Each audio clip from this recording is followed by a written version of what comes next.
Hello again. Welcome to Ali HT series. Thank you so much. Thank yourself and thank you for taking the time to listen to this information and see how you can apply it to yourself if you are cleansing your body and looking for a happier and more exciting life and not having to worry about being sick anymore. All right. Medical medium, cleanse the heal, Anthony Williams. This is Troublemaker Foods, level 2. Pork products. Pork puts a heavy load on the pancreas, heart, and liver. If someone is eating pork, whether in the form of bacon, sausage, ham, pork chops, barbecue ribs, pulled pork, canned pork product, pork rinds, or lard, their blood becomes very thick. This is a different level of blood thickness than if someone were eating an avocado or a handful of nuts or a piece of salmon. The variety of fat in pork products, the consistency and heavy nature of it saturates the blood like nothing else.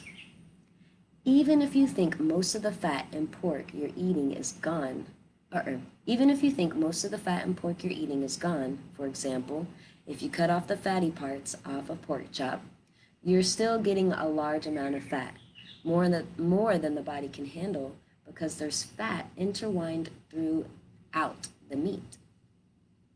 I love me a pork chop though.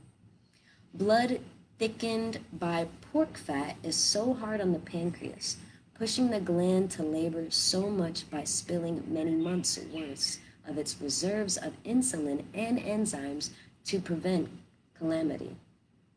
Why? Because most everyone ends up eating a sugary, pretty close on the timeline to because most everyone ends up eating a sugary, pretty close on the timeline, a sugary, why do I keep saying that? A sugar pretty close on the timeline to eating pork, if not right alongside it. Whether that sugar comes in form of barbecue sauce, bread, or dessert. So while the high level of fat from pork is still in our bloodstream, the pancreas is releasing insulin to handle the high level of sugar, and it's that fat getting in the way of the sugar that puts the pancreas on overload to save us with months' worth of insulin and enzyme reserves in one day. The pancreas can finally reach a point of exhaustion in this process. It has often landed people in the hospital overnight with cases of pancreatitis,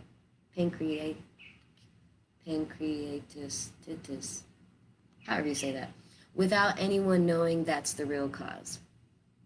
Then there's a part where pork fat gets in the way of detoxing and cleansing. When the blood is this thick with fat, it can't remove pathogens and toxins from certain organs such as the liver.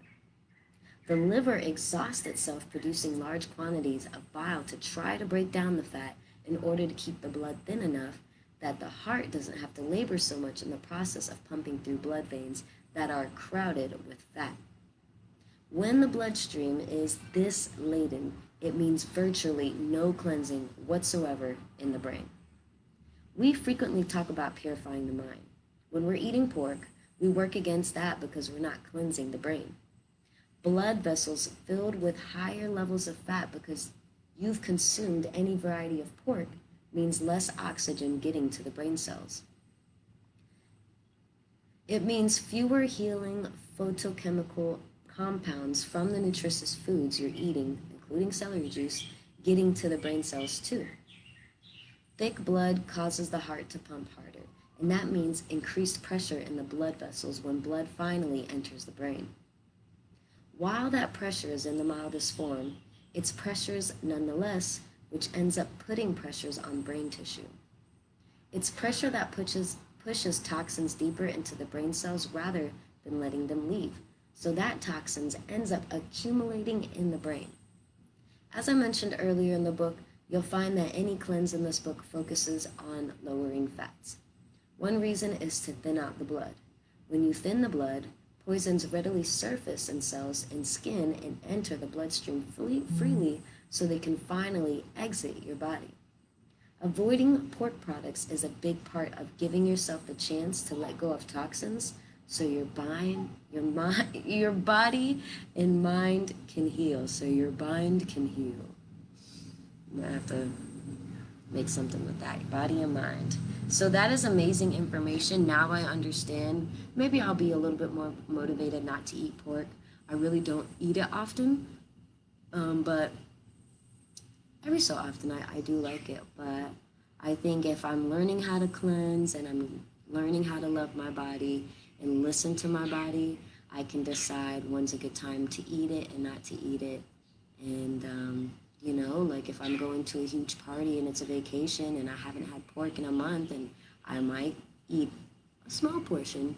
But definitely, if you're still going to eat it, definitely do a lot less smaller portions, which is how I kind of got down with the meat. I didn't stop eating meat.